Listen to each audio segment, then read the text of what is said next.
Into Wake Up America, I'm Rob Finnerty. Former President Donald Trump appearing in a D.C. courtroom yesterday. He pled not guilty to all 4 counts in his third of a possible 4 indictments. Joining us now for more is former Governor of Virginia, Bob McDonnell, who was prosecuted by special counsel Jack Smith in 2014 for violating federal bribery laws, only to see his conviction unanimously overturned by the Supreme Court 8-0. We're also joined by former President Donald Trump's impeachment lawyer, who represented the president during his second House impeachment trial over January 6th, David Schoen. Great to have you both on this morning.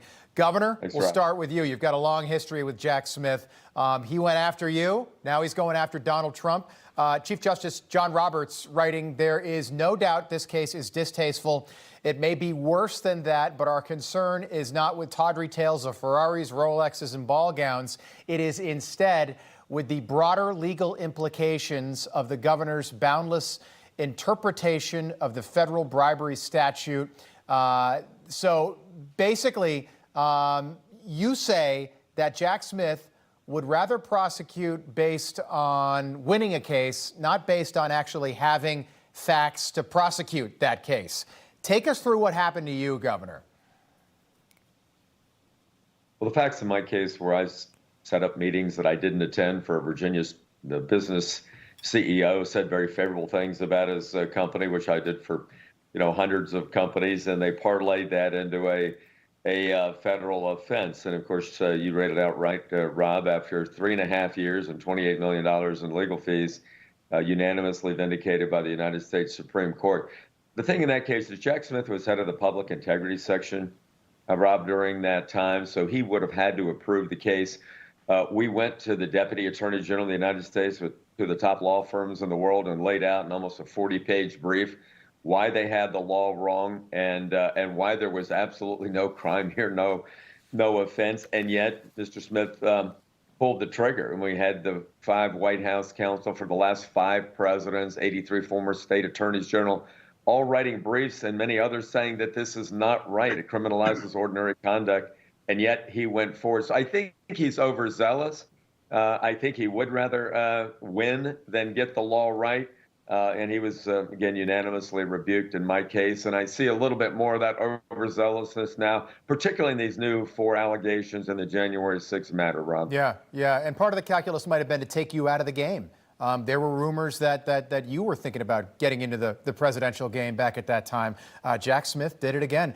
David, good to have you back on this morning. I'm wondering where you are in this case this morning. There are rumors that maybe the Trump team will try to get this to the D.C. Circuit Court, which is not necessarily a good thing, or the Supreme Court before this actually goes to a potential trial. Let me back up 1 second. Having Governor McDonnell on is a brilliant decision, I think. People have to understand what goes on with the unfettered discretion these prosecutors have, especially someone like Jack Smith. We've also seen Andrew Weissman with the Mueller Commission. These are people with literally unfettered discretion and zero judgment. The John Edwards case also illustrates it for Jack Smith. They simply cannot or are not willing to evaluate evidence and the law. They're more interested in the headlines, political hay, and they simply don't consider the proper prudential considerations for prosecution, especially by a government. They have a special responsibility. Anyway, I've seen that Mark Levin, for example, is called to go to the Supreme Court in the current case. I think right now, the focus has to be on certainly coming up with creative ways to deal with it, because I think it's a very misguided prosecution. They've criminalized conduct that never should have been criminalized. Interestingly, even the New York Times recognized that yesterday. David Leonard wrote a piece saying, look, they missed their chance. They should have convicted him in the impeachment trial. They didn't do that. This is just a novel theory now that even experts are divided over. Yeah. We don't bring a case of this magnitude against the president of the United States on a novel theory. Bob, I believe the John Edwards case, but I think that was before your case, Governor. Is that accurate? I think he was 2012-ish. The conclusion of yours was 2014. Can you just talk to what this did to you politically? Because here you are, popular Republican governor in the state of Virginia. What did this do to you politically?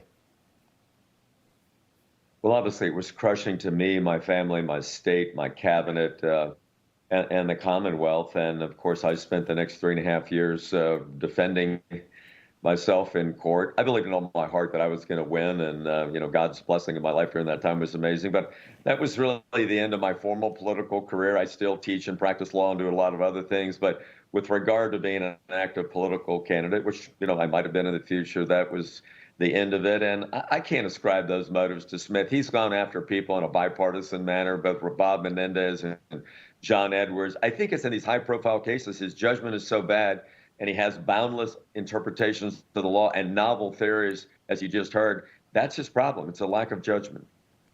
David, final thought? I don't know. Listen, as this was said yesterday, this is a sad case. I think you're going to see with these unscrupulous prosecutors, and I know them very well, lead counsel for the other side. I have a sanctions motion pending against them in front of another judge in this court for their misconduct, which that judge cited as misconduct. I think we're going to see them trying to stifle full airing of the facts. I think they're going to file motions in limine. I wish President Trump's lawyer would not speak the way he does on television, putting President Trump into facts that it's really the government's obligation to prove. Yeah. But anyway, we're going to have a difference of opinion about that. I think the government lawyers are going to try to shut them down at every step of the way. This protective order, they put out a speaking indictment with all of these detailed purported facts, and then they want to have a protective order so that President Trump can't respond to them. Very unfair. Yeah, great point. We will have you back, gentlemen. Have a great weekend. I really appreciate you both being with us this morning. Governor Bob McDonnell, David Schoen, thank you.